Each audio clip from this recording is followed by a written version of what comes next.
This is the Mountainside Podcast, and joining us back in studio is Mercedes Siegle Gaither. Mercedes is a high-endurance athlete competing at the highest level in ultra marathons. She is also a biologist, currently working for the Colorado State Forestry Service. This was a great episode, and I hope that you enjoy the listen. Mercedes, hi. Welcome back to Evergreen. Thanks. I'm excited to be here. It's been a bit. It's been a long time. You look great. Thanks. I'm the same. Yeah? Maybe a little different. Maybe 4 years older. What's been going on? I know you're still crushing it in the ultra world, and you're still with the Forestry Service, right? Yeah, I moved up last year as a supervisor. Ended up having to move. Well, I guess last time I was on, I lived in Pagosa, and I ended up transferring back to Salida because I love Salida and I missed it.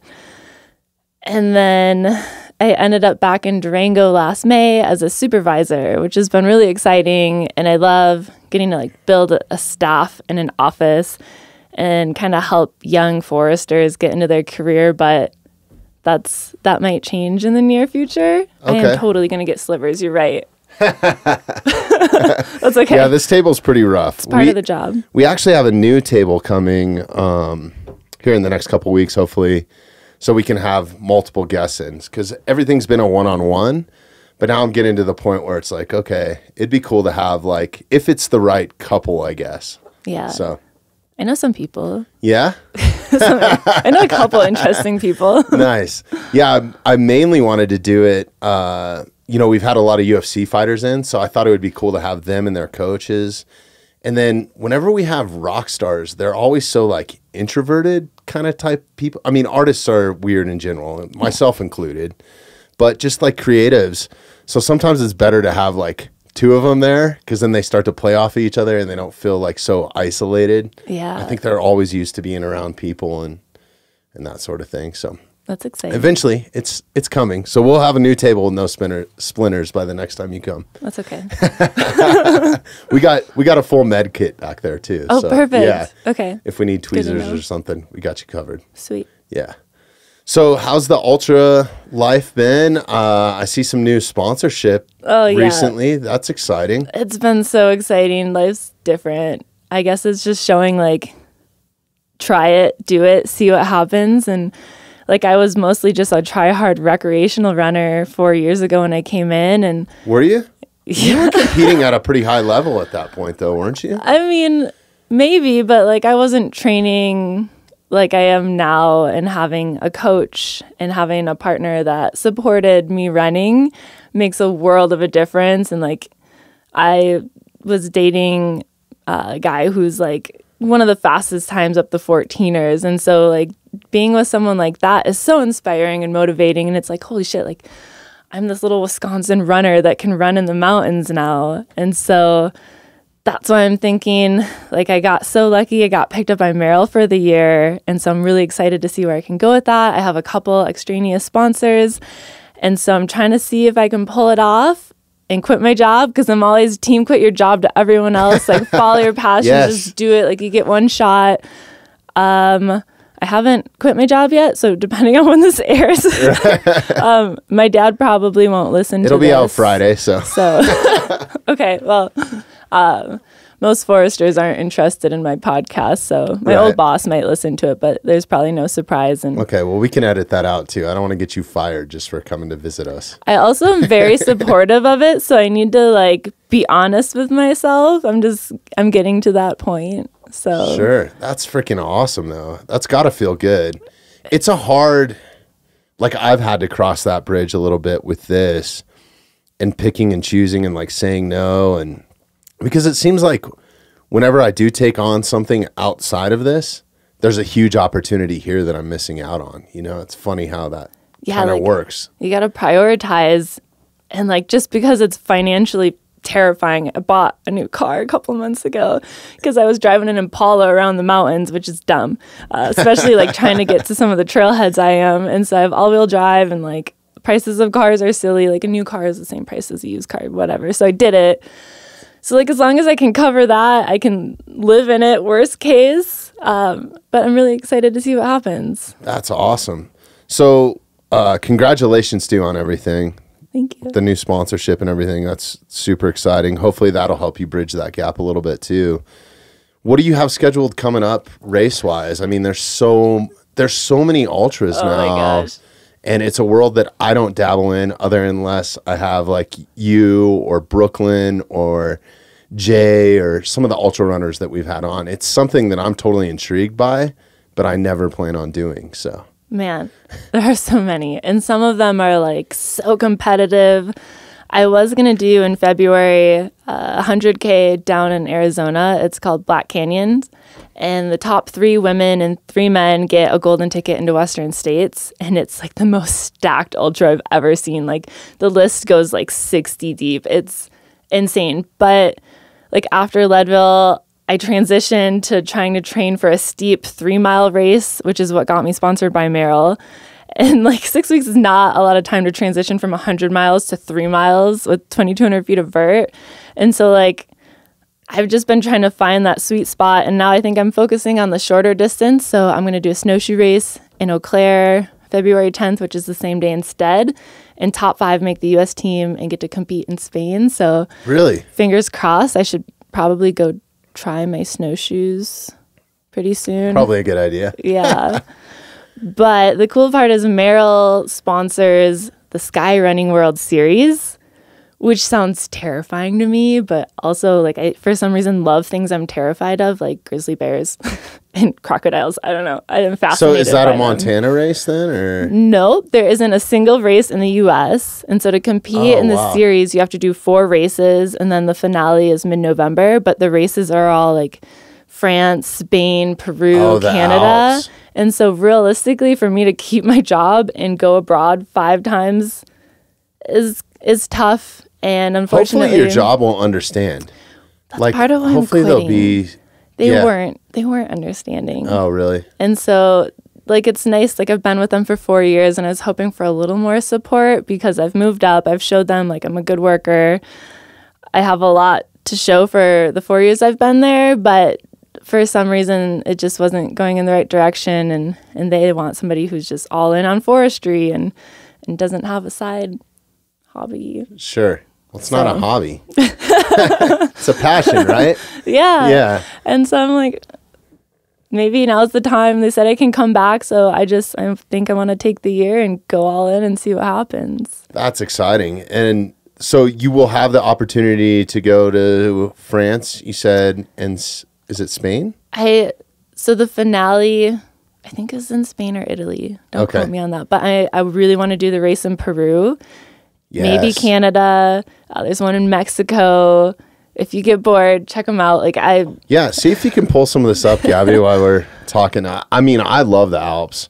I used to spend a bunch of time touring with rock bands, and that's what I would do is go into the backcountry, like if we had days off, or I'd try to. What's it called? Sky Running World Series. Yeah. The one in Peru starts at 10,800 feet, and you just like go up a mountain. Oh my God. The one in Canada, I think, is really popular. Like they have a viral video of just flying down a scree field, which is so terrifying, but I kind of love it. So. You should see this series, probably.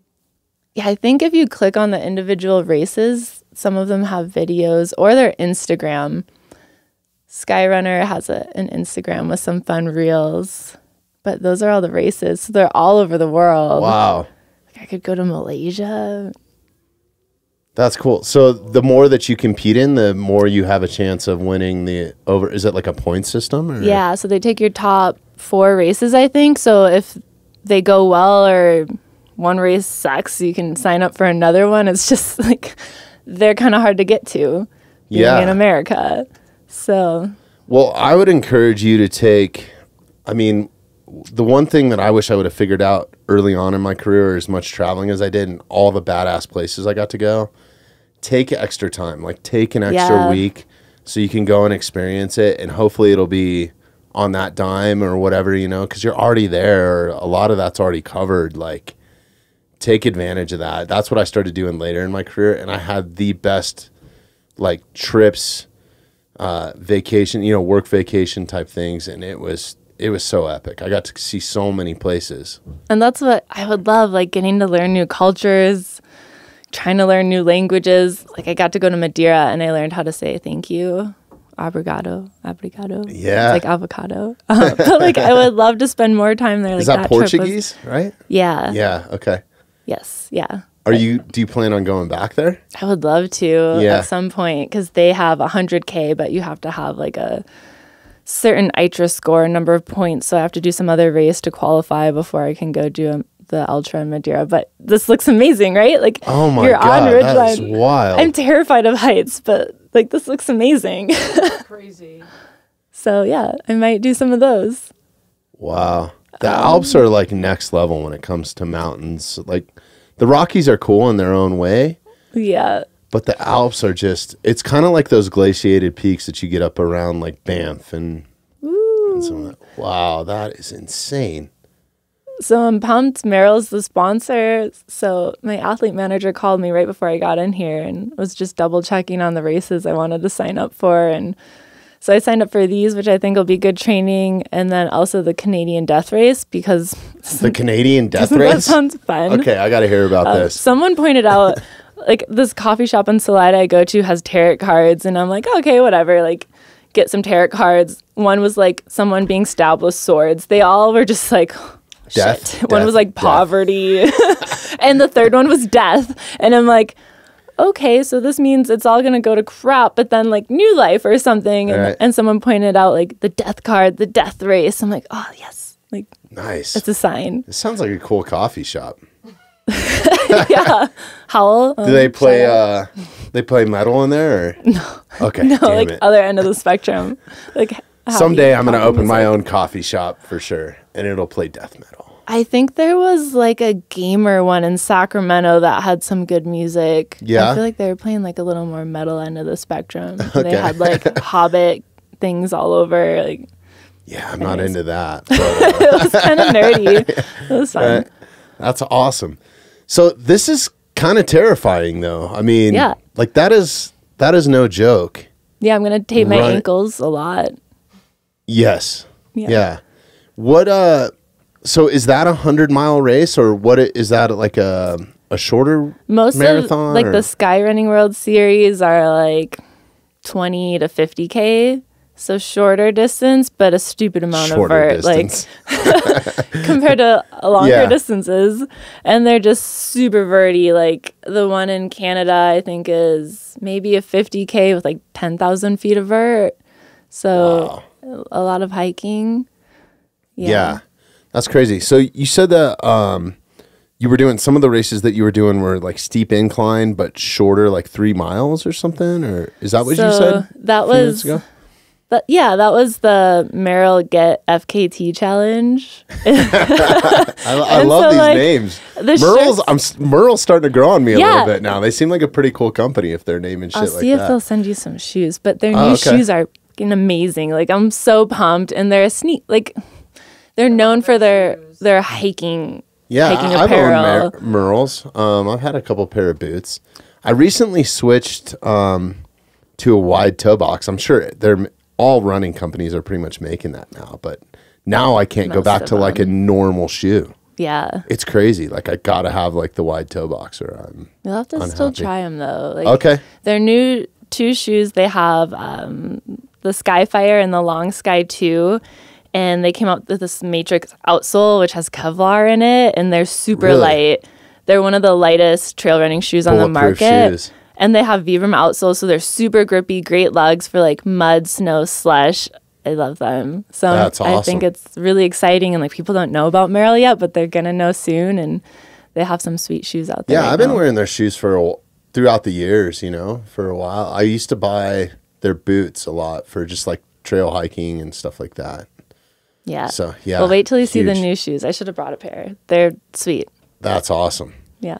So I'm sorry, going back to this, I wanted to know, you said you had to change up your training, and this is a little bit of my own greed coming out because I have some fitness challenges that I'm trying to do personally, just not to compete or anything, but I'm trying to shave time off my mile, and it has been a bitch. Like I'm running maybe like a 9:30 now, which is like super fast for me. Like I've shaved like probably from when I started at least like 2 minutes off of that. Damn. but I can't seem to awesome. get below that. Like I cannot. Well, you're I don't know if it's my stride or like how do you change up your training regimen from going from 100-miler to running? I mean, is it based on how much incline? And I mean, I'm sure there's a lot of variables, but Yeah, and also you're at 7,000 feet, so you need to like go plan a trip to air, like somewhere similarly dry, but at sea level. I'm not invested that much.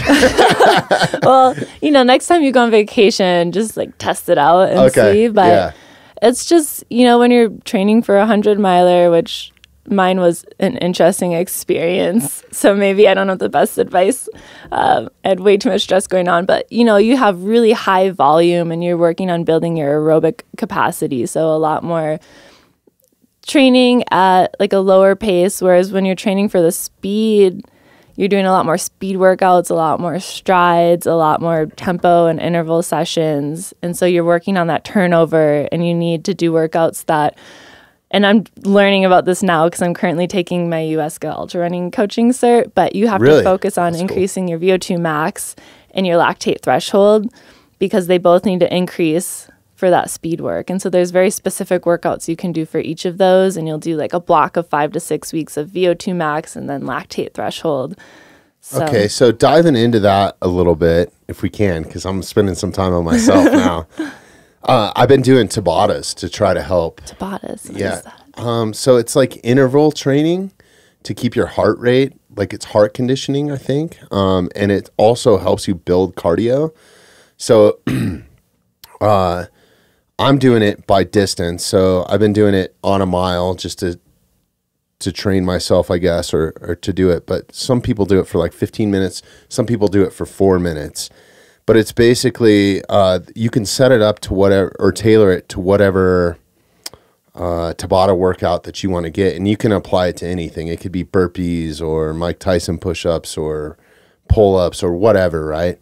But the concept is you're supposed to go, or the concept that I'm using is 20 seconds of full exertion, full speed, as fast as you can go, and then 10 seconds of rest until I reach a mile. Oof. So it is fucking brutal. And by the end of it, like I start out and I'm running like, maybe 11, 12 miles an hour or something is kind of my sprint and the only reason I know this is I've been training on the Assault Runner. It's like the curved Oh, cool. treadmill. I really Yeah. like those, the self-propelled one. But yeah, so I'll do that and then 10 seconds of rest, just like a walking as fast as I can walk and still breathe. But by the end of it, like I'm struggling to hit 7.5, like, cause I'm just smoked, Yeah. So- Gosh, you should call. I just had a call with my previous coach yesterday, and he's like walking me through the workouts and explaining the difference between the two. And so, like, I wish I had my little notebook. I was taking notes. But it'd be super interesting. You should set up a call with him. His name's Okay. Aaron Saft, and he's also a badass. He Awesome. did the Grand Slam last year, so he did 400 milers. Holy shit. That's Yeah. crazy. In a year? Yeah. Wow. He did the Leadville 100, Western And most of those States. are kind of in the summer, right? Because you can't really run a lot of the 100 think- milers or elevation, right? So I think it's- 2 of them were 3 weeks out, and he lives in North Carolina. So like he was coming out here to do Leadville, and he beat me. I had a day. wow. Yeah, That's but insane. He's taken all of the coaching certs and can explain all of those little things to you because I don't want to mix them up. Okay. He's an ultra coach, though? Yes, Okay. he's awesome. He's one of my role models. But also my current coach, his name is Lindsay Herman, who got 3rd at Leadville, not this year, but the year before. And so like it's really cool to see the difference in coaching styles. There's a lot going on. Yeah, I think that's important, getting help. That's something that I need to do is actually, instead of just grilling like you or some of the strength and conditioning coaches that we've had in here, I actually need to go to Landau Performance and be like, this is my goal. How do I achieve it? Like, Yeah. I need to do that. I just haven't had the time. I've been investing a lot of that time into kids and stuff in their sports, but Kids are important. oh, it's Especially the most if they're important, yours. right? Yeah. The most important. So going back to building your VO2, like how are you doing that? Like how are you breaking that down and Lindsay does it. Okay. She tells me what to do and I do it. And sometimes I'm like, what does this mean? Why am I doing this? Because it's new to me. Like her workouts are very different than what Erin had me doing. And so in most of my workouts, she'll say like fast or hard, whereas Erin would do it on rate of perceived effort or heart rate. And so now I'm just like, all right, kind of making it my own. But a lot of my workouts I'll do on hills, because if you're going up, there's less impact on your body versus if you're doing like a flat workout or a downhill workout, it takes longer for you to recover from that. And so yesterday I had like a 2-mile warm up. I had 6 by 3 minute uphill. So I'm like trying to charge up this hill, but she had 90-second recoveries. And so that's where it's interesting. Like it's kind of this David Roach style approach where generally they would have you be doing 3 minutes hard, 3 minutes recovery. And so she had half the recovery. And so I don't really know where the science comes on that one. Okay. But it was hard. So I did those. And then she had me do like 4 by 25 seconds fast. And I'm a little sore. I did my strength training later that night because they're saying keep your hard days hard. So hard workout, strength training, that's new. I'm working on it. Okay. So what does your week kind of look like? Like how much rest and recovery are you getting? Like how much? I mean, I guess it depends on what you're training for, right? So yeah, so right now I'm training for a 10K. It's consistently like 42 to 45 miles. Vert varies. I'm not doing as much vert as I was previously, but there's a lot more intensity. So usually Tuesday or Wednesday I'll have a hard workout and I'll have 2 days off during the week.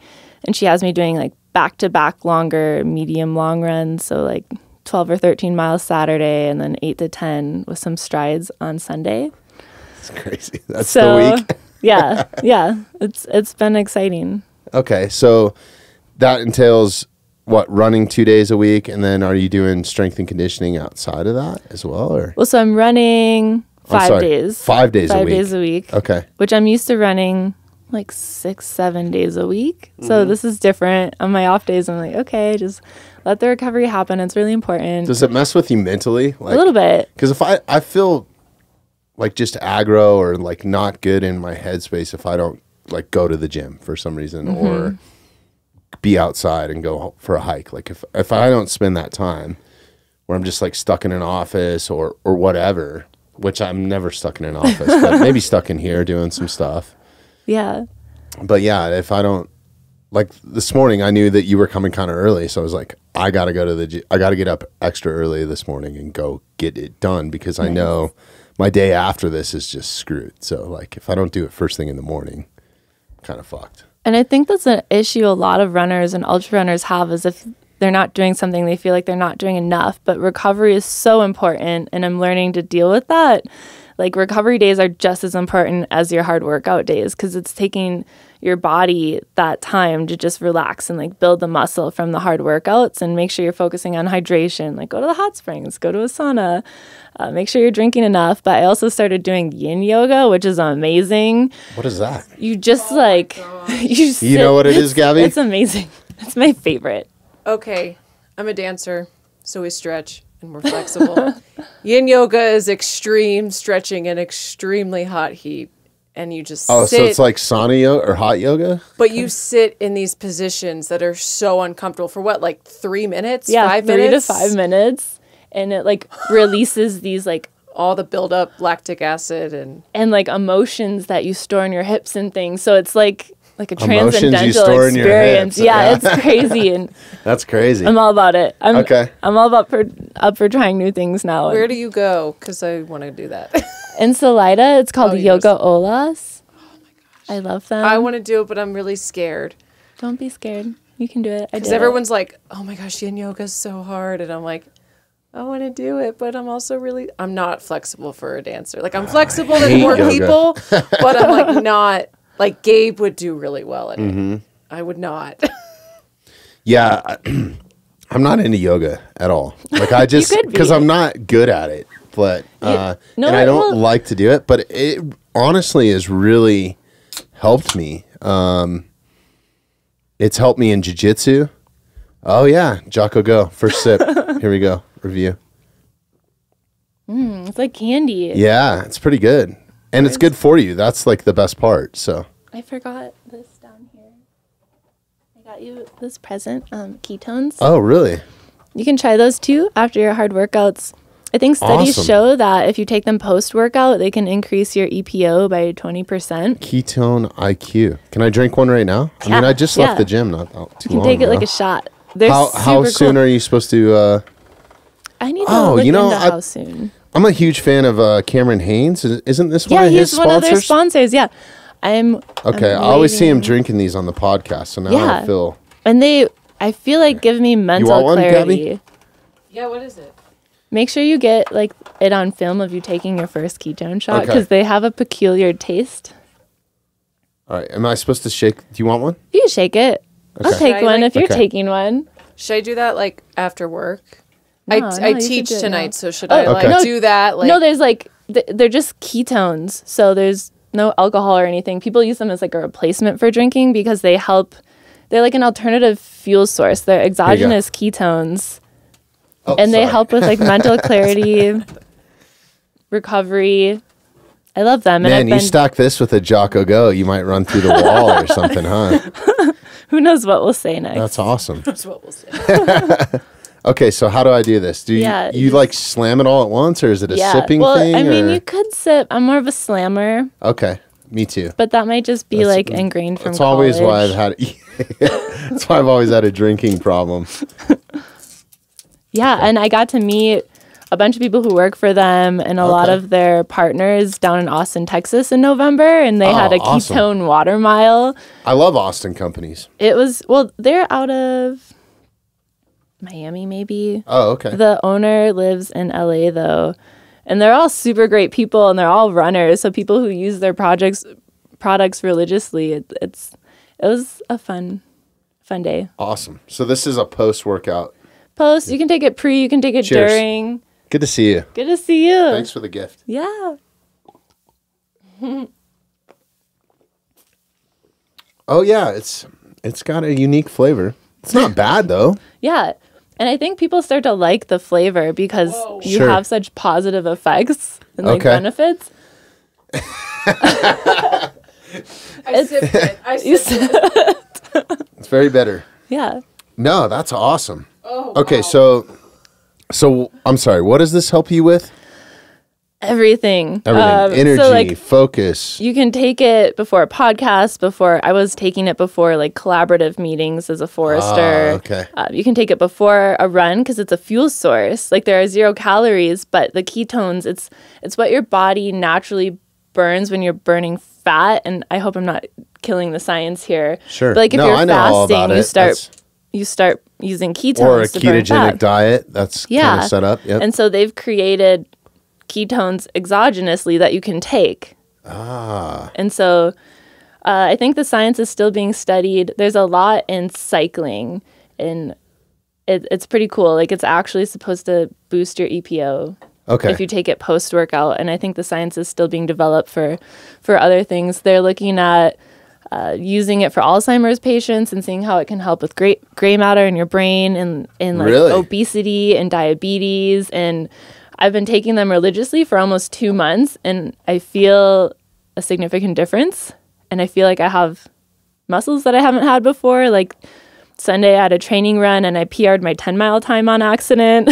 So I think there's That's something awesome. there. I'm excited to keep working with them. So No, that's super cool. I'm totally into this because I'm pretty much on an animal-based diet. So I'm sure that this would really help me. We just picked up a Bulletproof coffee as sweet. as a new sponsor, which is awesome. So I'm excited to get some of that. I've been using their stuff long before they were a sponsor. So like having that MTC oil and the ghee butter and that sort of stuff, like yeah, but stack it with one of these in the morning. yeah. But yeah, I'm a huge fan of the Jocko Goes. Like I always have one before a podcast or something like that because of the nootropics that are in it. And like Oh, cool. I'm addicted to them. My son is actually addicted to them. This is totally, we're going on a sponsor tangent right now, but it's good shit.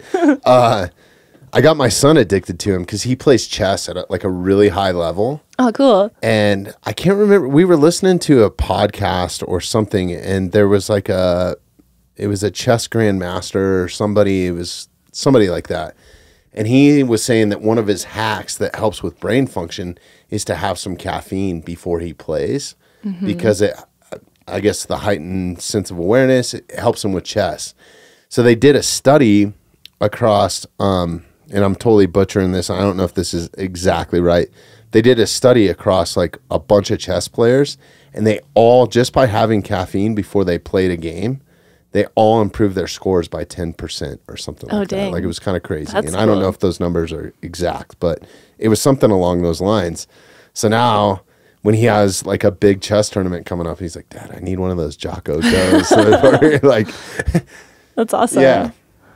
So I believe it. So yeah, no, I'm big fan of nootropics or anything like this just to help you get an edge. Like, I don't know. I think when you saw me 3 years ago, I was about 70 pounds heavy. You look really little. I remember you just being like this giant dude. Yeah, now Yeah. I feel like I'm like Yeah, no, I've had some personal goals for me to hit athletically to help with bow hunting and just some of the backcountry stuff that I do, and also more important just to prolong life, right? Like once you become a father, you kind of I guess that comes into your mindset at some point. It's like, God, maybe I do want to stick around a little bit longer. Right, longevity. And I had. So it was like, even though I was in good shape, I was in different shape then, I guess. I wasn't in great shape, honestly. I wasn't in good shape. Now I'm in more like cardiovascular shape. I've been working towards, just as a personal goal, because I worked with some nutritionists and some doctors and stuff to kind of help, I guess, tailor that. And they've been fucking amazing.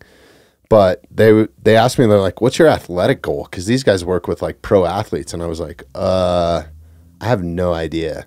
So I had to pick an athletic goal. So that's what I'm working to now. So it's, reducing body mass and gaining speed and speed function and that sort of stuff. So it's fun, right? So like, it's so awesome. You can start at any age. Like, I'm 32 and I just got a professional running sponsorship. That's badass. Yeah.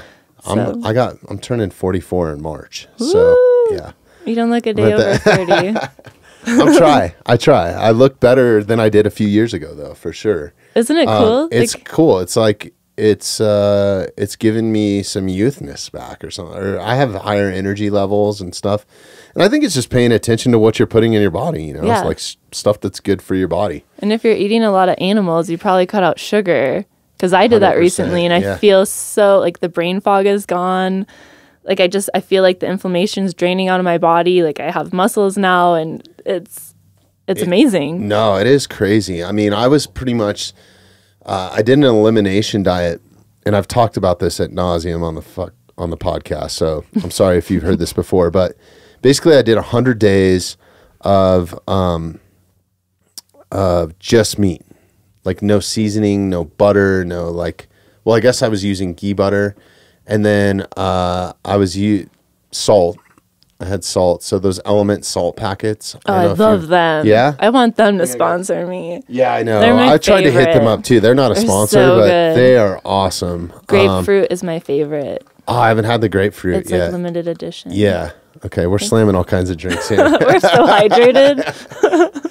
But yeah, those were key. So yeah, anyways, I pretty much have stuck with that, and I've been able to maintain weight, and I'm getting ready to do another, I don't know. We'll see. I got to figure it out. I got to talk to these doctors and stuff, but I have another weight loss goal that I need to get down to. So Sweet. To help tailor all that. But What are those things? Can you show it? Element salt. You want one, Gabby?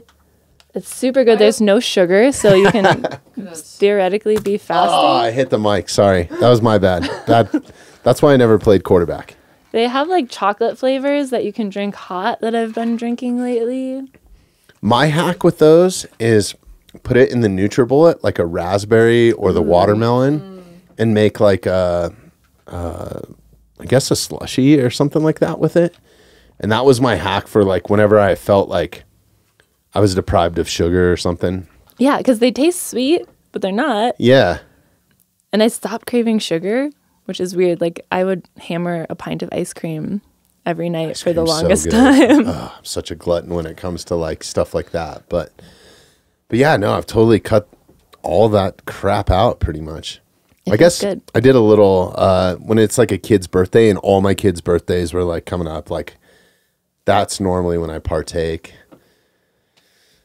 Ice cream because I don't cake. want them to be like Yeah, you don't left wanna- out. It's more of a social thing. So or that's Yeah. what I tell myself. That's my excuse for myself, I guess. Yeah, you're carbo loading for your workout the That's next right. day. Yeah, but then I just hit it really hard. Yeah. Yeah, no, it's those were a great hack. I don't think I would have made it through that 100 days without the element salt and doing the Really? slushies at night. And I 'cause mean, it just hydrates you so well because the Yeah. salt helps your body actually absorb the water Okay. versus just slamming tons of water. At least your you know body the can't. science behind it. I'm kind of a nerd. I try to. So I've been doing the body armor workout, and when I take one of those, when I start to feel deprived or something like that, or I'm starting to feel tired, it is rejuvenating. Like it's like drinking It feels Gatorade or good. something. Yeah. You can like tell your body's like, oh my gosh, I want more of that. Yeah, So for sure. All right, sorry. So back to where were we? We were talking about training, or what were we talking about? Sponsoring for the last half hour. Yeah, this is like a half an hour commercial. It's all good shit though. I mean, It's whether important. some of them aren't a sponsor though, like Element's not a sponsor. I've hit them up and they basically just said no, which I appreciate. They didn't like string me along like, yeah. oh, we'll reach back out in a couple months or whatever. They were You just should- like, no, we're not doing that. You should check out the feed because they carry stuff like ketones and element. And Oh, you can okay. do like subscriptions and they're actually one of Yeah, our I'm sponsors. subscribed now to where it shows up. Yeah. That's great. Thank Yeah, you. that's awesome. But so yeah, going back to we'll get off all the sponsors now. So going back to training, we kind of started diving off into nutrition. That's where all this stuff came It's up. so important. It is important. the most important part Yeah. of my puzzle, anyways. So what are you doing nutrition wise? How do you balance that? How do you balance macros? Like, is that It's hard. yeah? I feel like runners do not eat enough because most of us are probably dirt bags. We don't have enough money. Food's expensive. Gels are expensive. So I'm trying. I'm working with Scratch. I'm going down to do a sweat test next week in Boulder. And I'm really excited because they kind of tell you like people sweat different amounts and then you can figure out how much sodium you should be taking in per hour. And that's really important, especially in ultras. And so I'm trying to just, every run I take, I'll slam some ketones afterwards. I'll make sure I have a protein shake. And I've just upped my protein intake a ton. I drink a lot of bone broth. I try to eat steaks, but I had that weird red meat allergy, so I'm like getting back into you do? it. It's been 7 years, so now I can eat meat and not have a reaction, but I've only tried lean meats because it tended my reactions to be with like fattier like pork and stuff. And so I'm hammering dairy. I can drink whole milk.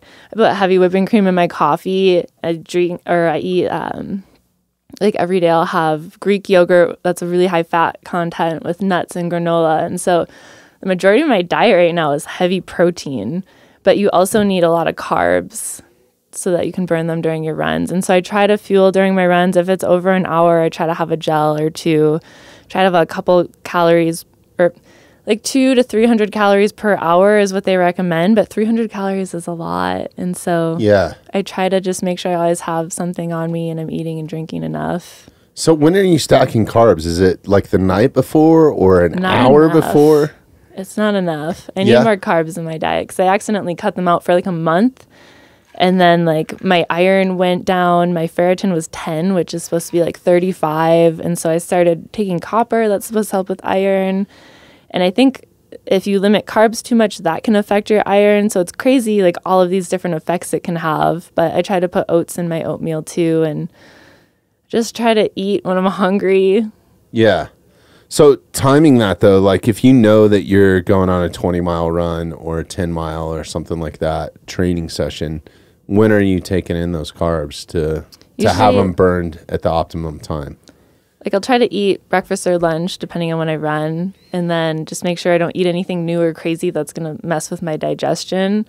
And then like every 45 minutes to an hour taking in a gel or 2 gels. Okay.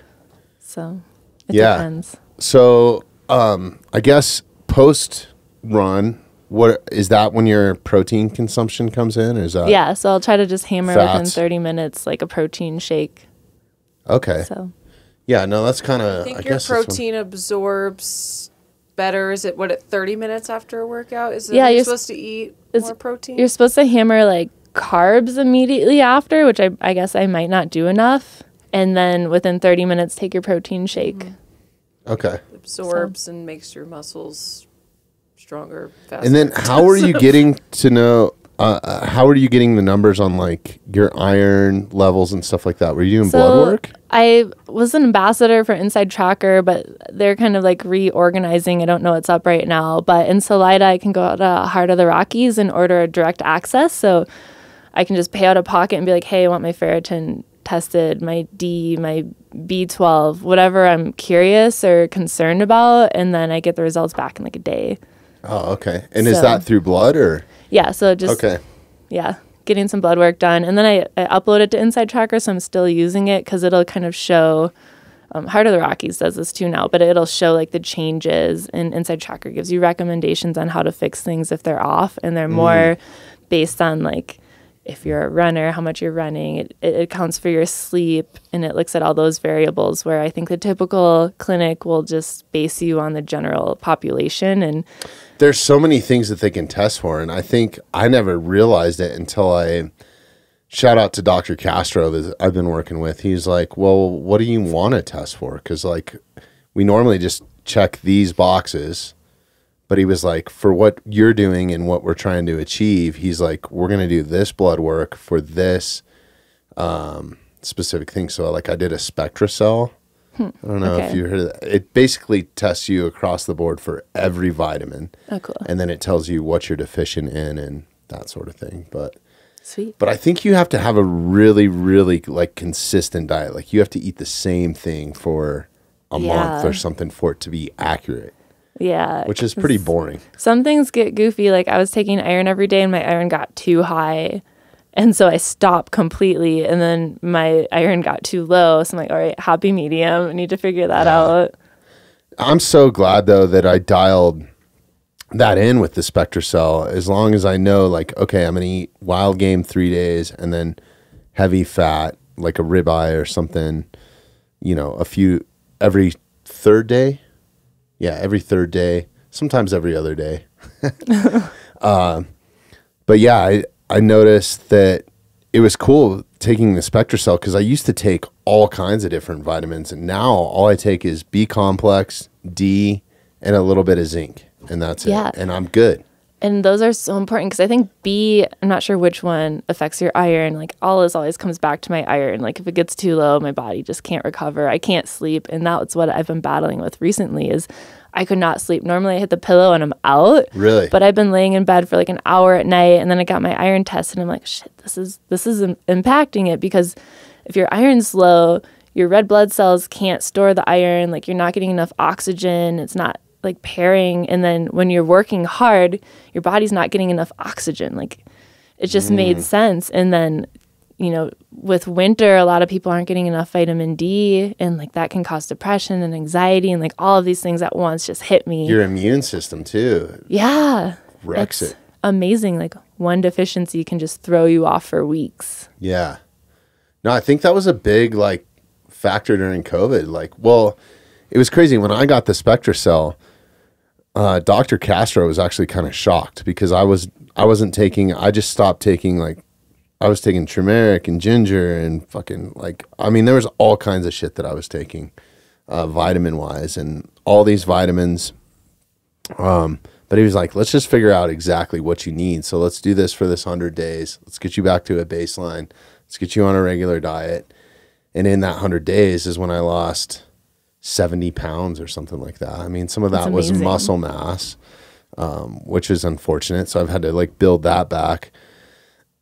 But yeah, I think like basically what he said to me is like these vitamins that you're deficient in, everybody is. So like just as a baseline, like everybody should be taking vitamin D and probably like some B.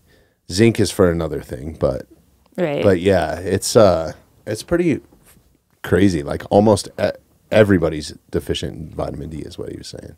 Yeah. So that's a staple or a cornerstone in vitamin world. So sleep wise, how are you tracking your sleep, and how Is it all through the Garmin? It's all through the Garmin. Yeah, I do too. I love my Garmin. I do too, man. And I know a lot of people be like, oh, it's not that accurate. I'm like, your resting heart rate is pretty damn accurate. And like, I could feel that my resting heart rate, it's normally like low 50s and was going up into the high 60s. And it was just affecting my mental health. And like, I couldn't function. I couldn't take any more stress. Like, life got really hard and dark for a while. And then once I got my blood tested, my iron started going back up and I started sleeping again. Like, Sleep just like is a whole new person. super important. Yeah. Do you get acupunctured at all? Not enough. That has helped with my sleep because I don't sleep. And that's helped increase my blood flow, which gets more oxygen into my body. And then I actually sleep. Yeah. So that one has helped me a lot with just because I'll just lay there. I do the same thing. I got a deep tissue massage and got like the best sleep that night in months. It increases your blood flow and gets Yeah. everything moving again. And then you get all the toxins out of you and you feel great. It felt That's so awesome. good. And my deep tissue massage therapist recommended copper. So I started taking copper, which helps with iron, more iron. But it's really interesting. I looked into copper and all of the effects for recovery and strength training and bone issues and strains that copper helps with. And I feel like people probably don't get enough copper. That was like a big fad a while ago. I don't know if they still do it, but like people would wear like a copper bracelet, right? Because you can get it just from Yeah. having the element like on your skin. Because it kind of turns your skin green, or I don't know. So you're absorbing try like it. some of the minerals. That's pretty wild.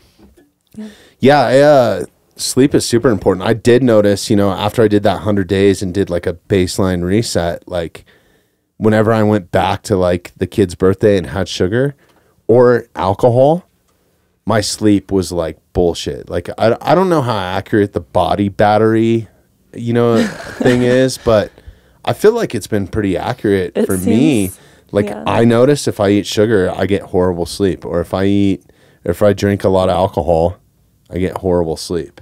Yeah. That's kind of wild. Have you listened to Andrew Huberman at all? Oh, he's great. I'll like put him in on the background. I have this weird thing. I Amazing. think I just like having like a man's voice in the background. I don't know. Weird. But He's a good one though too. I mean, his podcasts are awesome, but I kind of applied some of his methods because I've gotten really into like cold plunging, Yes, sauna, I that love sort of cold stuff too. plunging. Like I know everybody's on that bandwagon right now, so I don't post it on my Instagram and all that sort of stuff, but that has helped me with sleep too, and I've seen it huge. like in my stats. So like a cold plunge in the morning, and then if you're gonna do sauna, do it at later at night. But then also, I think the most helpful one is I used to get up. My routine was as soon as like while I was still doughy eyed was start the coffee pot, right? Like straight away. So I tailored my caffeine intake to a little bit later in the morning. So after I've been awake for 2 hours, and then going into sunlight, no matter how cold it is. And like some of my cold exposure, like last week, I was like, I didn't feel like getting in the ice bath. So I just went on the deck in the underwear and it was pretty fucking cold. It was like 5 below, but you're out there for 10 minutes. It's the same effect. Like you're shivering, right? Like it's kind of what you want to achieve.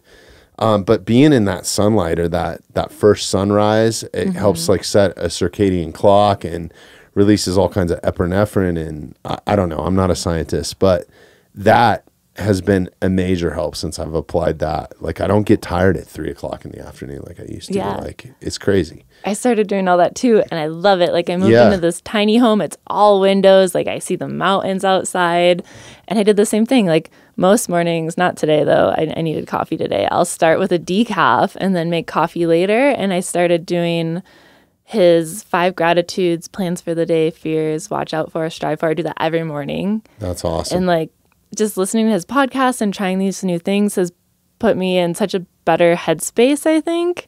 And that's really important. It's super important. Yeah. I think it's the most important for you to tackle your day and be in a good mood. Like I'm a very much like I lay in bed at night and I'll think about all the shit I need to do the next day, and to the point where I'm a psychopath and have a notebook like next to the bed thing because I don't want to like forget Yeah. a certain thing. And now that life's gotten a little bit more busier, but I think like taking that first part of the day is super important instead of just getting up and going, right? Like, so even before I go to the gym or whatever, I think it's important. It's hard for me to do though, because I'm very much like, I don't need that, like I'm good. Right? I tell myself that, but And I think it's it important. adds up. Yeah. And I want to start doing more of like no phone before bed, reading a book before bed, which I do a little bit of, but also like the red lights. I don't have red light, and my lights in my house are really bright. But I think all of that I'll notice. Like if I stare at my phone, I have weird dreams. What is the deal with sleep. red light?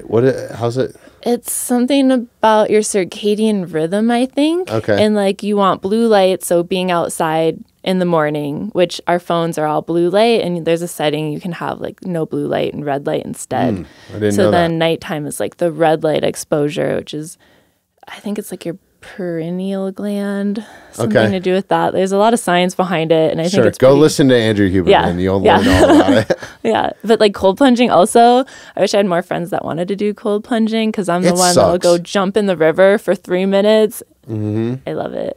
That's the best way to do it, I think. Yeah, and then it's like put dry clothes on immediately or you will never get warm. Yeah. As long as you're doing it safe. Like, Yeah, you need because there's someone been there. moments where like I have at home, it's just like a stock tank Yeah. that I fill with water.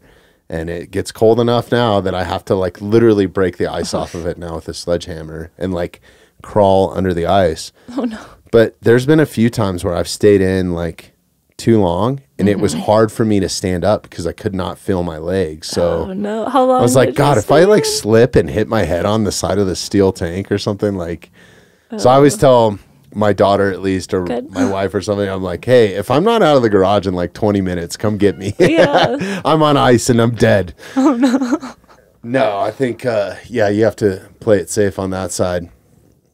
But yeah, I think all that stuff is just like super important. I'm big on, I don't really read all that much because I have a really hard time. Like, I'm not a guy to meditate. I can't Meditating's sit there. hard. No, that's like the hardest thing. Like, I can do just yoga, cannot but- do it. I can't do it.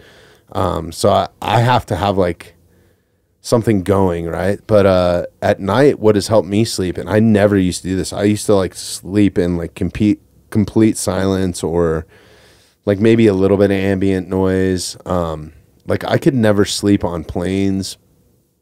For some reason, tour buses I was great in. The best sleep I've ever gotten in my life was on tour buses. But I think it was because I was so exhausted. But I started listening to audiobooks, and I love that. Like just laying in the dark and listening to an audiobook. And then I just set a timer, and a lot of times I fall asleep, Nice. and then I have to go back and like listen to that chapter. So but something like it helps me remember more of the book or something. I think because there's no Yeah. distractions around Your you or anything. subconscious is Yeah. like taking it in. I'm reading a book about the subconscious right now. It's Okay. pretty cool. What's the book? Something about your subconscious mind. It's like Okay. 20 years old. It's really interesting. It's like the best time to do it is before sleep, or like in that state of mind where you're falling asleep and your subconscious is there, and you tell your subconscious like, I'm going to be an athlete, I'm going to lose the weight, I'm going to be financially stable, and your subconscious starts like working on that and making it happen. And I know it sounds a little hokey, but I Yeah. think there's something to it. Like you tell yourself like that injury is going to heal because and then the subconscious starts working on it because we're subconsciously breathing, our heart is beating, we're healing cuts and wounds. Like there's something there. Yeah, I don't think it's very woo-woo. I think it's like anything. It's like training. So like for me, the most important thing that I train for is archery and being fit, in the backcountry if I do get an elk down, and just feeling better while I'm out there. Like nobody wants to be miserable while you're out there. It's so awesome what you're taking in, what you're doing, how far off the grid you can be, and I love it, right? So like that's I have to have a reason to train for something, right? Like the only reason I would ever consider doing yoga is so I can be better at jiu-jitsu, so I can strangle somebody, you know what I mean? Like that's the goal. But yeah, I think I went and got some professional coaching from an amazing coach. Shout out to Tom Klum. If you are in the archery space or live in Colorado, or there's people that travel from all over the world to right here in Denver to take lessons from Tom Klum. But part of his shot sequence is teaching you how to aim and have your archery release all with your subconscious. It's subconscious aiming. So there is real power behind that. Like whether you believe in the hokey pokey or not, but like just envisioning where you want the arrow to go and not worry about where you're actually aiming, you're more accurate. It's insane. That's cool. It's like you're driving the arrow with your mind. It's an unbelievable thing. And when he first told me about it, I was like, oh, whatever. But I've known Tom for years, and he's not a guy, like he's very much a man's man, outdoors, like the most humble, just amazing person in the world, like doesn't curse. Like every time he's in here, I feel like I'm offending him because I'm dropping F-bombs. And, you know what I mean? Like he's just a good man. So for him to sit there and tell me that is like, I needed somebody like him to actually like kind of believe it. And if you don't believe in it, it fucking works, man. There's no joke. Like, so I think it's something to just like having that in the forefront of your brain or something like that helps you achieve whatever it is that you're trying to do. Yeah. That's Sounds awesome. So races coming up. I'm sorry. You have, some stuff happening this summer. What is like the big goal for Mercedes this year? The Canadian Death Race. Okay. I'm super pumped. I just realized though that they have grizzly bears, so that's one of my challenges, I guess. Really? Yeah. And has any runners ever been attacked or anything hopefully I won't be the first. Hopefully that will never happen. But Aaron, my previous coach, was talking about how you run past or through the city dump, and that's where all the bears hang out. And he saw a mama bear and 2 babies, and then the next runner didn't see them. So apparently no one's had issues, but I don't know, 74 miles through the Canadian Rockies, trying not to see a grizzly. Yeah, the chances are pretty good, huh? Yeah.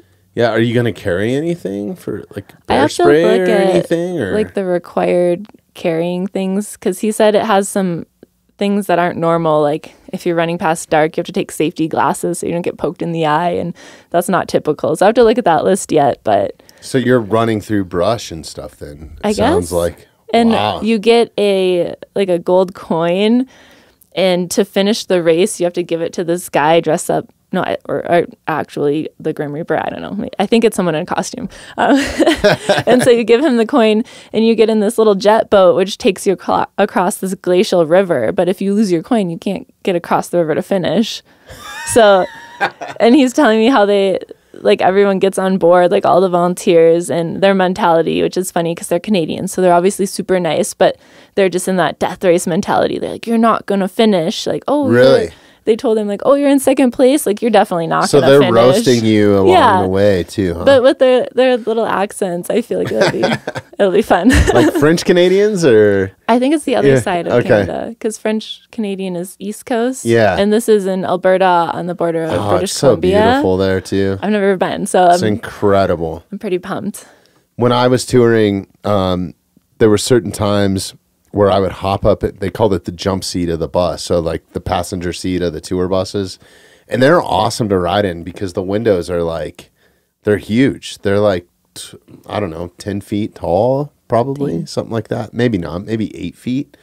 So it feels like you're standing on the road, and it's a flat nose like thing. But like going into BC is some of the most beautiful country, and the wildlife that you see. But that sounds like a crazy race. I think you should at least carry some bear spray. That doesn't weigh very much, that's like a weight, pound. like a little one. Yeah, what are you kind of carrying on some of these races, and like what is?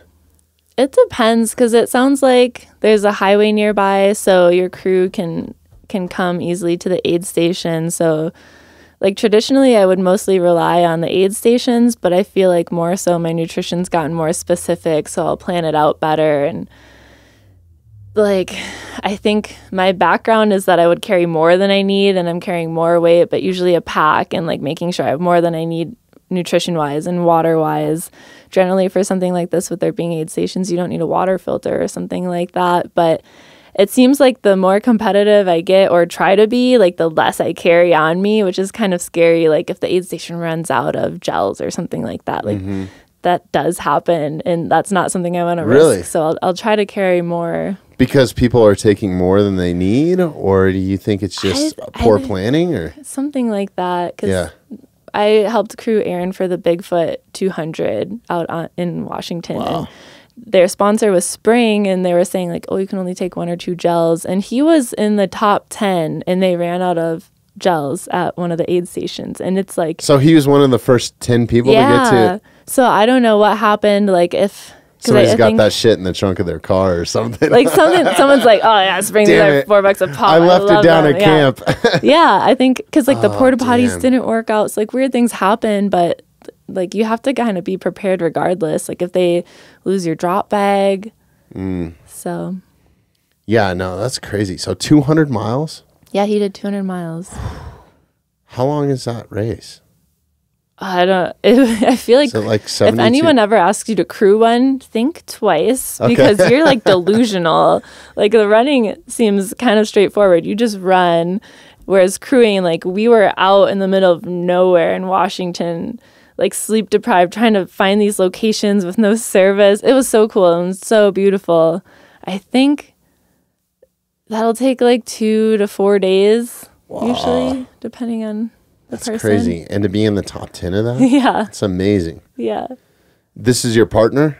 No, Aaron is my previous coach. Oh, okay. He did Got that, you. and I Yeah, had that been is out there. wild. Yeah. That is super wild. Yeah, that's next. I mean, that's double an well, that is an ultra, right? But It's a super ultra. most ultras are like, is that what they dub it as, a super ultra? Or? No, I made that up. Okay. That's just, They should, yeah. It's interesting because they're making it more commonplace, the 200-mile distance. There's like a 240. And people Really? are competing in them still. It's amazing. That's too much for me. Yeah, and that's what like I try to remind myself is this 100-mile distance it's becoming so glamorized and so popular, and we don't take the time to be like, we did a fucking 100-mile race. Like that is something to be proud of, and I'm still working on that after Leadville, like because it didn't go as planned. Yeah. But just, what happened there? Stress. I moved out of my apartment the end of April and was like car camping until July. And I was transitioning from my job in Salida as a forester to a supervisory forester in Durango. So like the less glamorous part of things, like housing is really hard there. I was sleeping in the office. I was sleeping in my car. And there's so much stress on your body. And my partner was in Europe competing. And so I had to move everything out of Salida into a storage unit. And moving is really hard. And taking on a job is really hard, and stress is stress, and doing that, trying to train and make new friends. Like I moved from Salida, which is an hour from Leadville, to Durango, which is like 4.5 hours. So instead of being able to live and train on the course, I was far away, like new trails, didn't know where to run.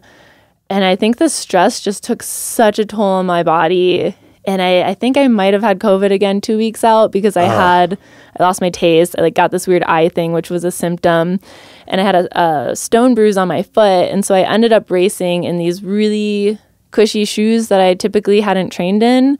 And so I think that messed up my joints because 30 miles in, my knees on both sides started hurting in my hips, which has never happened. I've done 450s and 100K, and I've never had that issue at 30 miles. And so it just like went to crap. I think I was like into Twin Lakes, which was mile 38. I came in like 5th to 7th place or something. Like I was crushing it, but my body just, it gave out. We forgot to change my shoes, which they did not have enough traction for Hope Pass. So the majority of it before that is like relatively flat. And then you're just going up and down Hope Pass, turning around, coming back up. And my body just wasn't there. And I think I think stress just took a toll on me, and I went into the race with the mindset that I was going to crush it, not to like have fun necessarily.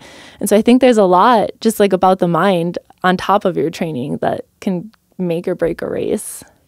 I think I'm just guessing, but I would imagine that's 90% of an ultra, right? Like is thinking.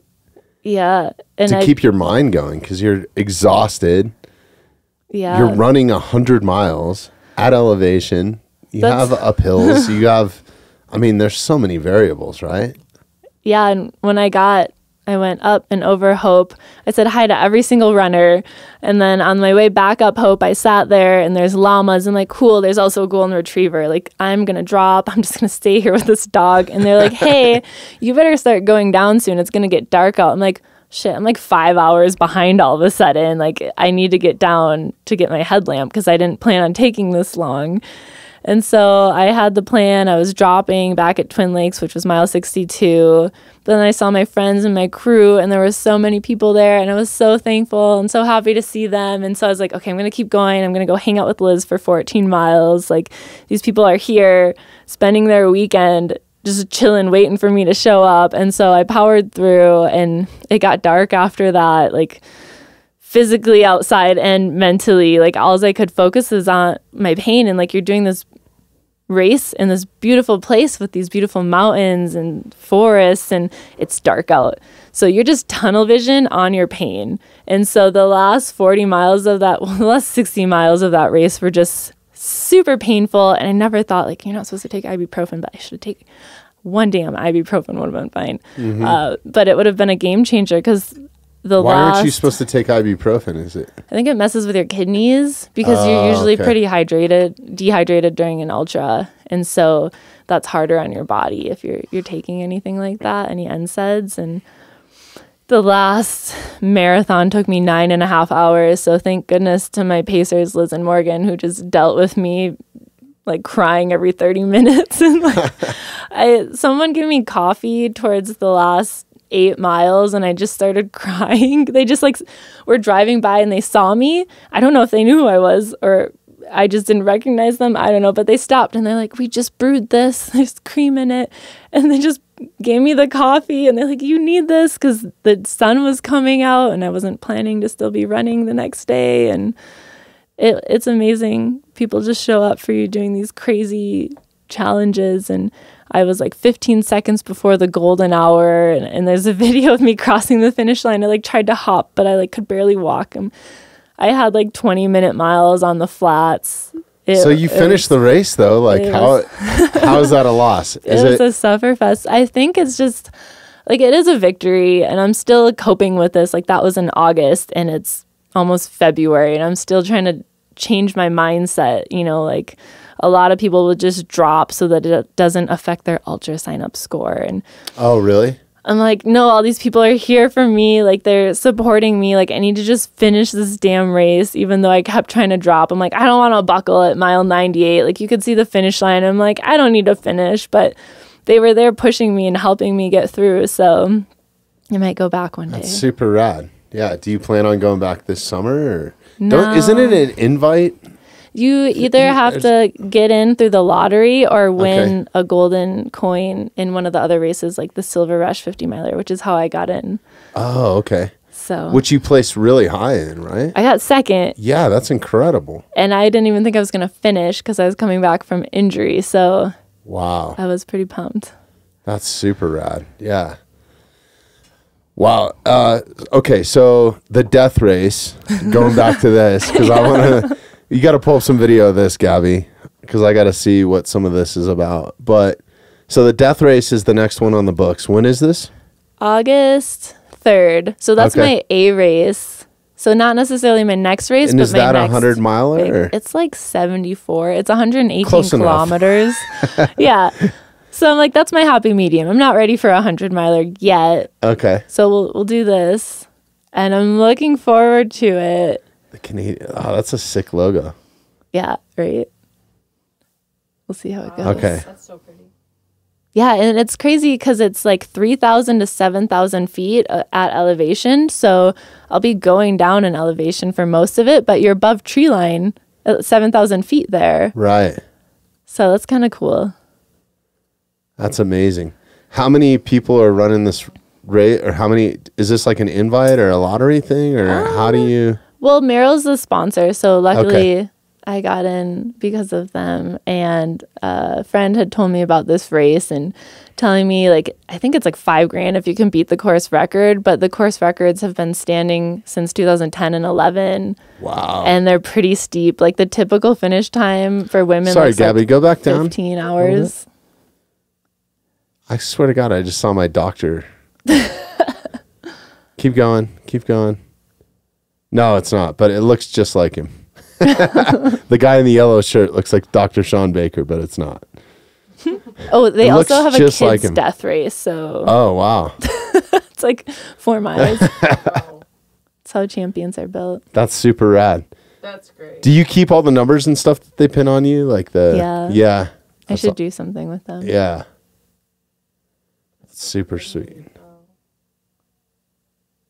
Awesome. So are your sponsors funding this, or are you coming out of pocket for this, or how? Yeah, it's pretty cool. I have like a legitimate sponsorship with Merrill, and so they pay me a salary and a travel budget, and so the hard part is like it's a lot of reimbursement, so I have to front it, and I don't have the largest savings right now, but I'm gonna make it work. I'm optimistic That's for the awesome. year. So Well, any way that we can help you out too, let us know. That's it's sick. I'm gonna send you with some money so I can get a T-shirt that says Canadian Death Race on it. I'll bring them back. Yeah, Be That's sweet. super awesome. All right, so after the death race, is it just kind of free flow from there, or do you have? I was thinking about doing this 50K, Gorge 50K, but now that I also can get into the Skyrunning World Series, there's a race Memorial Day weekend in I feel like you need a Mexico? film crew to follow you this year for like That'd be fun. that would be super rad. I've met some amazing photographers through races. Like Broken Arrow, I met some really cool photographers, and one of their photos, I absolutely love it, but I'm like, oh, I don't have a permanent home, and like I would love to get it printed. And I feel like just being in the race community is also one of my big goals, because you're meeting these people from all over the world, photographers traveling from Australia, or like runners from China. Like people are coming from all over the world with all of these different goals. Some people are trying to win it. Some people are trying to finish their first 50K. Some people are coming from sea level to do Leadville. And so you just have all these people coming for just this goal of loving running. And it's amazing to hear their stories and try to just kind of help them grow and do the scary things. And so I really want to focus on that this year. And like whatever, financials will work out or they won't, but just kind of trying to get more women involved in trail running. And I really want to work with my friend Zach Friedley. He's a professional runner for On. Congrats to him, just got a 5-year contract. And he's an above the knee. He has a prosthetic. He has a blade. And Oh, so really? he trail runs and he's pushing the boundaries. He trail runs and He's amazing. You should look where does him he up. live? Mendocino, California. Okay. And so Does he ever come out here and train with you? not enough. Okay. I'll make him Well, listen I would to love this. to have him on the podcast. Oh, he would love to be That on the would be- podcast. That's amazing. Zachary Friedley. And so he went and did, I don't remember if it was MCC out at UTMB last year, and he's pushing the boundaries because his first year out there, they told him he could run the course with a pacer, and they pulled him, even though they said he could, because like he ran a little bit slower. And so he went back this year and had a pacer, and they didn't pull him, so he got to finish. And this year, I think he might chase the Golden Trail Series. But typically, adaptive athletes aren't doing these races, or they're not getting in. And so he's trying to be the face and like get them inspired, get them access. And so he works with ROMP, which is Range of Motion Project. And it's a lot about just getting adaptive athletes out there, getting them trail access. And he has his own race called Born to Adapt out in California. And it's just all about getting, I think it's FRIE. Oh, Zachary Friedley. There he is. Oh, movement. That's him. Give Yeah. him a follow too, Gabby, if we're not following him. I'm his hype sure. girl. That's awesome. Yeah. And so like just awareness is the first start, and educating people and answering questions, but like it's possible. There's so many things that are possible if you just try, and trying is scary. And that's why I've always been like, team quit your job to other people. And I'm like, maybe it's my turn. Like, Hell yeah. follow your passions, because if you don't, you'll never know, and you only get one shot. It's so true. You can always get another job. You can always make more money. Like, I know that you're passionate about your job and what you do. It's so cool what you do outside of ultra. But this is super awesome. Like we've had we've had a lot of veterans on the podcast, and some of the veterans that we've had are, you know, double amputees.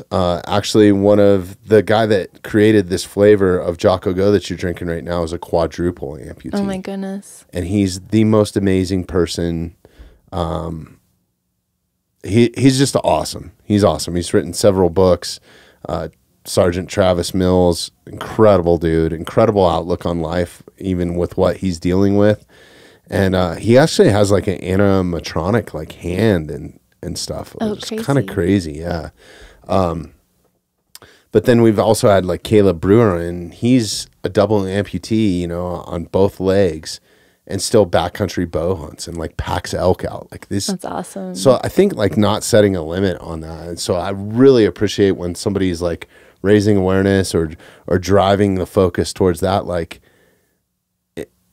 yes, it's horrible what you've been through, and yes, there should be special competitions for adaptive people or special Olympics or whatever it is.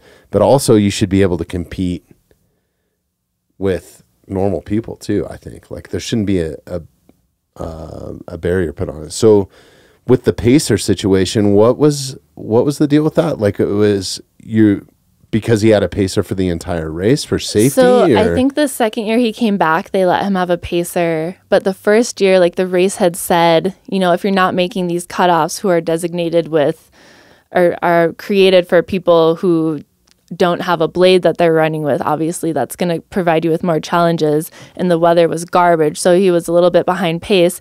But the volunteers at the aid station pulled him, even though they said they would not pull him. And so that's messed up. Yeah. And so the next year he pushed the boundaries and he made it happen. And he's an advocate for the sport. And he's, you know, going up against these big entities like UTMB, which is a whole nother issue in the running world. And he's making it happen. And so it's inspiring to see that there are people out there. And I had met him when I did Lake Sonoma 50 miler, I don't know, 2 or 3 years ago. And we first met. And he was at the point where he's like, I think I'm going to quit my job soon and I'm going to chase this. And he did. And now he's crushing it. That's so rad. So that's super awesome. Team quit your job. I like that. Don't tell my dad. So we got to make a hashtag. Right. Hashtag we have a lot more listeners now than when you first came in. So how many races out there that are not like reputable? Because we had one of my favorite people to have in is my buddy Ryan McGuire. He's right down the road. You should actually do his podcast. He'd probably love to talk to you. He's awesome. He just this past year, he just broke the world record for the most miles on an assault bike in 24 hours or something like that. Dang. And he's thinking about going for the world pull-up record. Oh. And he's like an outdoor like survivalist, you know, like cool. he teaches people how to survive using primitive tools and making fire. He's a super cool guy. But he was telling us a story, like one of the things that he wanted to check off of his box was he wanted to run an ultra. So he found this ultra. They showed up at the trailhead. He's like, wasn't what I expected. I thought I was like, from the website, everything looked great. But he was like, it was a guy with like a flashlight and a notebook. Oh, no. And we're starting at the trailhead. And then he's like, he got 70 some miles in and was in like third place because like one of his fascinations is like, he really thinks that primitive people, and I know this is a fact with some of the books that I've read, but like being able to run was like one of our strongest like suits, and like running at elevation or where animals are at or whatever was, you know, having that endurance and that sort of thing. So he does a lot of it, and he does it barefoot. Like he's a fucking psycho when it comes to some of this. But anyways, he signed up for an ultra. So he shows up, gets to the trailhead. The guy's like, he's like, kind of like, wait a minute, what is this? This isn't like, I expected a little bit more like people. He had all his checks and balances, you know, his support team and all that sort of stuff. He gets to mile like 70 something and is in like the top 10, I think. And they told him that the race was canceled. Oh no. And he had just run like 70 miles. Was so it he was because like, of weather? I think some of it was weather, but there was also like some missing people or something. So they just like canceled the race. What race was this? I have no idea. You'd have to talk to Ryan. He talked about it on the podcast. So if you go back and listen to his most recent episode, Gabby, if you could look that up, it's Ryan McGuire. It was only a few episodes ago that he was telling us this story. So like, how do you kind of like checks and balances that you're running a reputable race? Never had that issue, but I feel like... Yeah, Ryan right there, 142. Was it like the Barkley marathons or something? Because that guy's normally like this older bearded dude smoking a cigarette, and like you can't have any GPS watches. You can't know the course beforehand. You're like getting pieces of paper along the way. It's more like orienteering, but in some gnarly weather. It's like... what is it? So it's like a navigation course a little bit too? Yeah, and like Greenbrier's out in the southeast. And I think it stemmed from like, what are they called? The special ops guys would do it. Okay. Sort of thing. But I feel like it's not a lot of people, and he uses that, but that's not common. Most places have like GPS trackers or chips where you're popping over the line and you're accounted for. But like in the mountains, I do think it's more common for things to get canceled or for you to get pulled because of storms, especially if you're up high and lightning especially that time of year. Like I get that, but they should almost like postpone it or something. Well, I guess you're kind of stuck in the elements, but like, yeah, it's hard. I mean, that would be heartbreaking for me to run 70 some miles and know that you're that close and like feeling good. I mean, he went and did it all over again, you know, and luckily he finished or got to finish. I'll look it up. Go to his Instagram real quick. I'm sure we can find it on there. But Ryan's a great dude. You guys would get along really well, and his podcast is crushing right now. It's Who the Wild Things Are or Where the Wild Things Are. We'll look at it. That sounds familiar. Yeah, it's right there. I'm sorry. Go down one. Yeah, Ryan. It's up one. Right there. Like side note though, check out how cool his blade is. That is sends so him out awesome. to Switzerland and like fits a special tread. This is to his really blade. That's so cool. So yeah, Who the Wild Things Are pod. Okay. On Instagram, there's a bunch of underscores in there, but he's an awesome guy. I mean, he makes bows and backcountry skis and does, you know, Spartan type race stuff, and he's just a good guy to talk to too. He's not very humble. I could have swore he made a post about his 100-miler in there. Maybe it's just a little ways down or something. He just went all in for the 100. He does a lot of high rucks stuff too. I don't know if you're familiar with that. It's like, it's kind of CrossFit meets ultra. Yeah, I think it's Canyonlands. Yeah. Okay. Huh. If that's the one, I would think. Oh, you know, I think it was down in Utah or someplace he went to go do this. That's Canyon. I think that's Canyon. That's not the one where he had the bad experience. That one's legit. Okay, that's a legit race. Yeah, but he learned the hard way, right? Because he signed up for one that he thought was legit, but it wasn't because he just didn't dabble in this world. So I was just wondering, you know, if we have any listeners out there that are interested in this. I would just check them out, like see if they have a website. I feel like that's usually pretty telling, like what you sign up for. Like Ultra Sign Up's really legit. Run Sign Up. Like make sure you're not just like emailing a check to some address. I don't know. Like if they have a social media. Yeah. All right. And maybe some people with some medals at the end of the race or something, right? Yeah. Okay. If you're not checking out the Mountainside Podcast on YouTube, you absolutely should be. If you like the content that we create here and you want to help support the podcast, please take a moment, subscribe to us on YouTube, and hit that notification bell. How are you navigating these races? Like, I know we kind of talked about. Thank you, Gabby. Yeah, for sure. It depends. Yeah.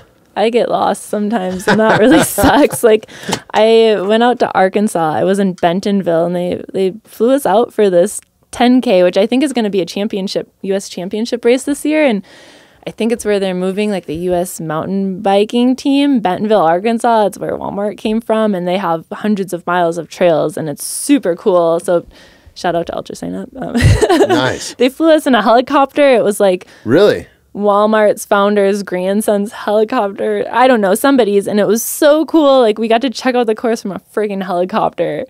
So mark that off my bucket list. Where am I going with this? Anything's cooler with a helicopter.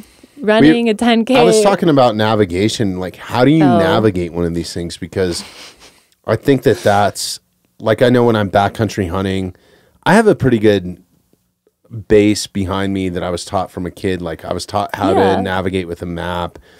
I know how to shoot an azimuth. I know how to properly use a compass. And like that, I think there's not very many people that do, especially in this day and age with navigation on your phone or a Garmin or whatever. And I think like having that in your back pocket is super important, because I think the number one like search and rescue call is for somebody that's lost, right? And then that leads to other things, whether it's freezing, dehydration, depending on where you're at. I mean, there's so many variables, not enough nutrition. Yeah. So where I was going with this was like, most courses are marked with flagging.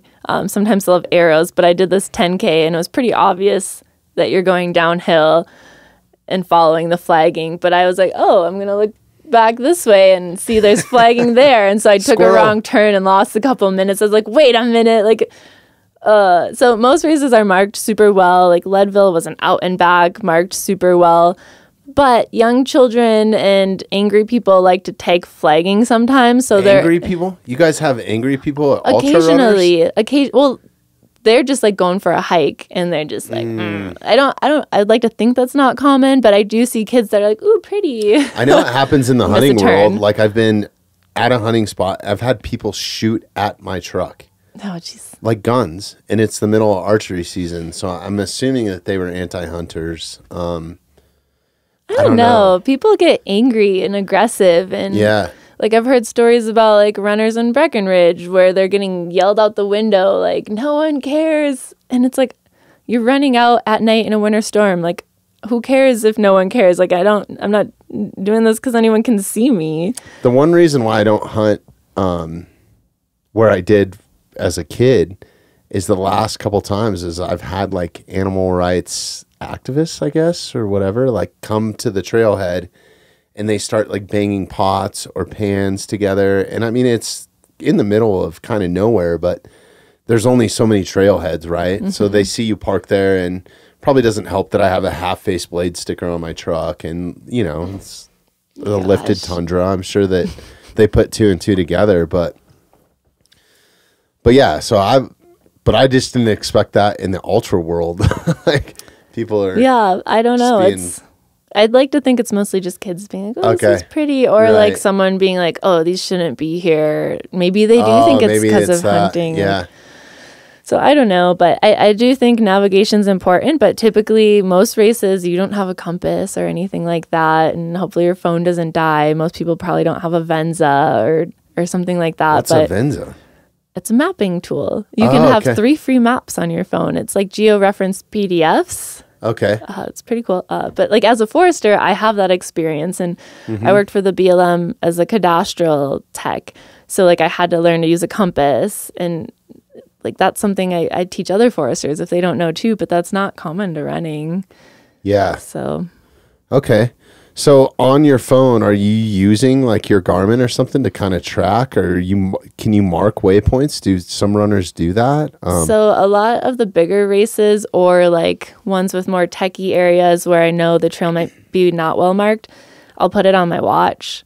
So the Garmin Fenix 6X Pro, you can upload a route, and it has topo lines and a lot of trails on it already. And it just depends what you're doing. Like if it's a smaller, well-known race closer to a city, well-marked trails, or if you're doing like a more rugged race, it's typical for people to take a wrong turn because sometimes you're exhausted, you're following the person in front of you, you're not looking at flaggings and you're trusting them. So it's variable. And another thing that I'm going to chase more of, I did a few last year, are FKT's fastest known times. So I did one called Marble Mountain last year. Is that through like Strava or something like that? Or? There's a website. I think they were purchased by Outside, but it's fastest known time. And so some of them are well-known trails. Some of them you go off trail. Like Marble Mountain, you take a trail for a while up by Music Pass, and then you beeline on a ridge line. It's so beautiful. It's like some of my favorite parts of Colorado. I love it. If anyone wants to go for my FKT, I'll try to come take it back later. Yeah. And so you can click on them, and a lot of these, like you'll download the GPS routes and tracks, and I'll double do it. I'll have it on my watch and my phone, because if your phone dies, you're screwed. But yeah, there's different routes you can take, and it's sweet. But I think navigation is more important, and these are getting more popular. So yeah. And then with social media, of course, like everyone wants to be on ridgelines and mountaintops, and maybe they don't have the experience they need, and it's pretty cool.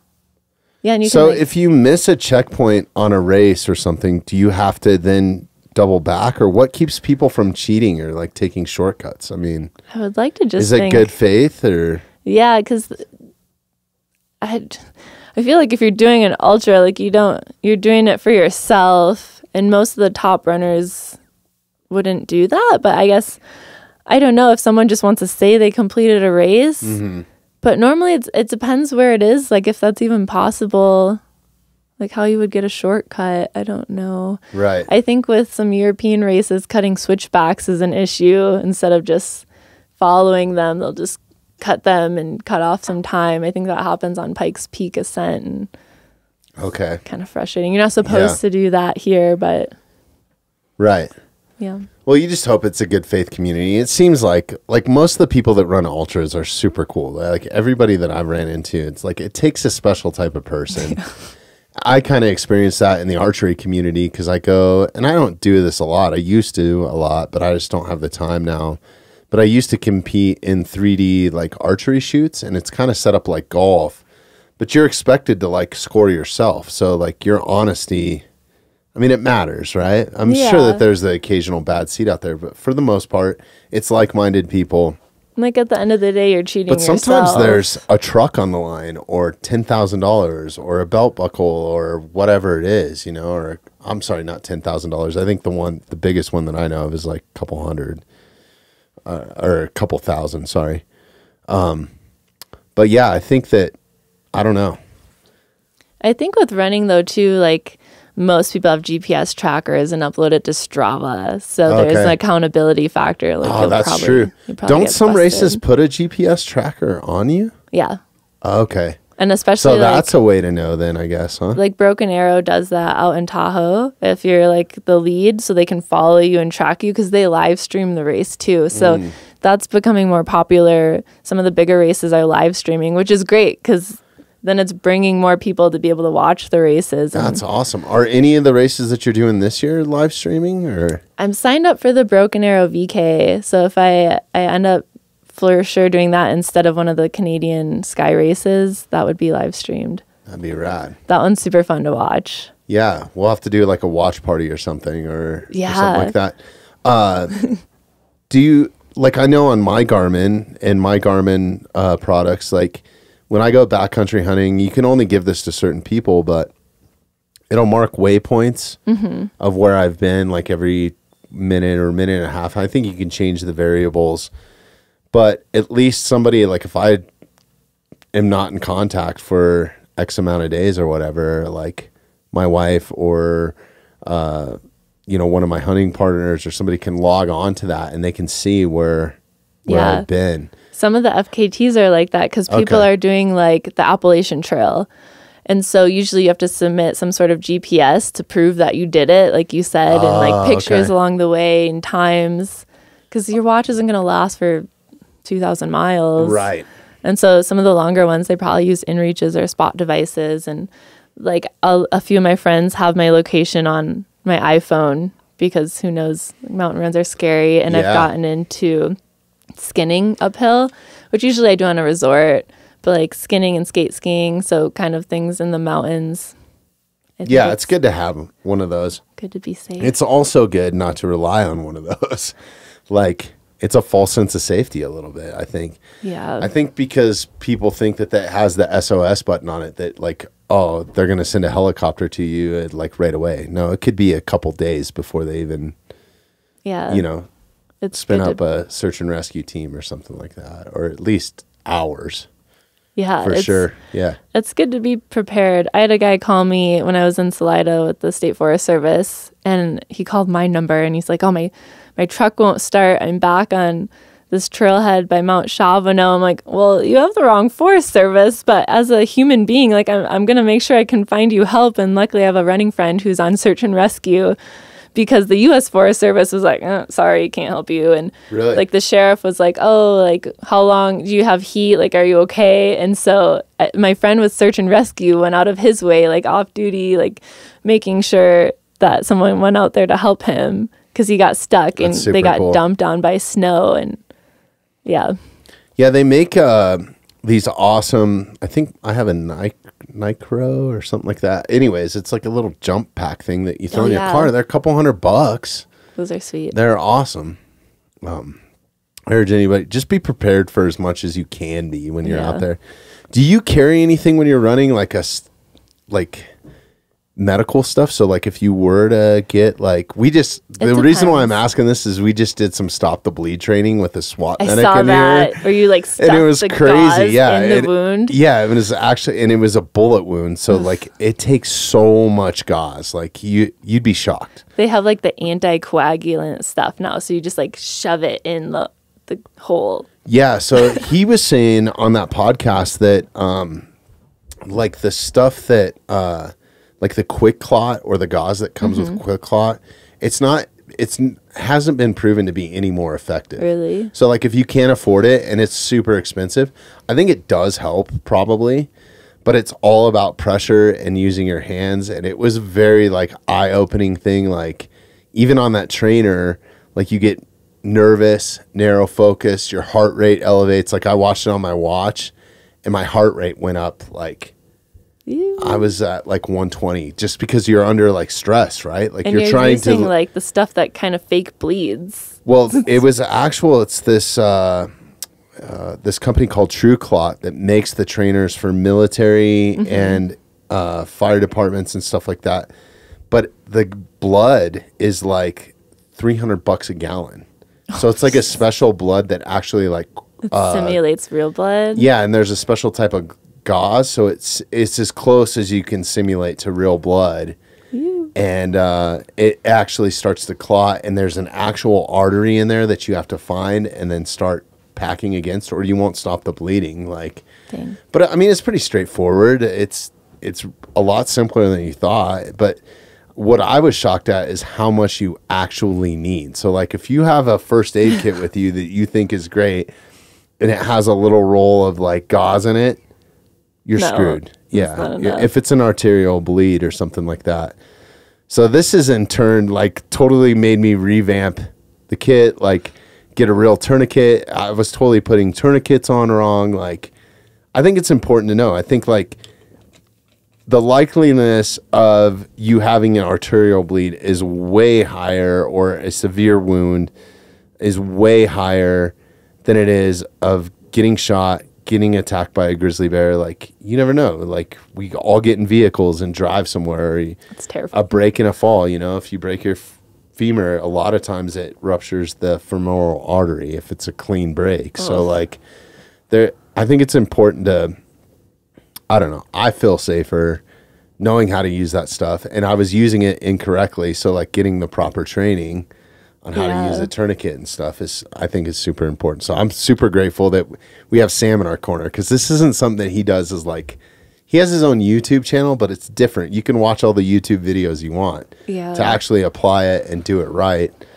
So having him in our corner, and he's a critical care flight paramedic. So he's on a helicopter like 5 days a week doing that. And then when there's a SWAT call in certain spots of Colorado, he goes out depending on the call and is a medic there, whether he flies in a helicopter or whatever. So like this guy's, I mean, some of the stories that he couldn't tell on mic are, it's amazing what he's been through and how many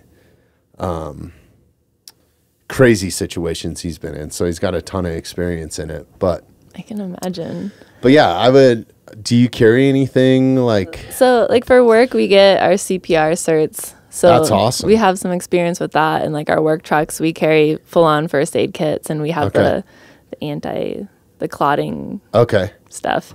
Nice. But like they don't train you guys in that though. Then they did. Yeah, they had like the fake stuff. Oh, they the did. Fake blood, but I don't think they used as much as necessary.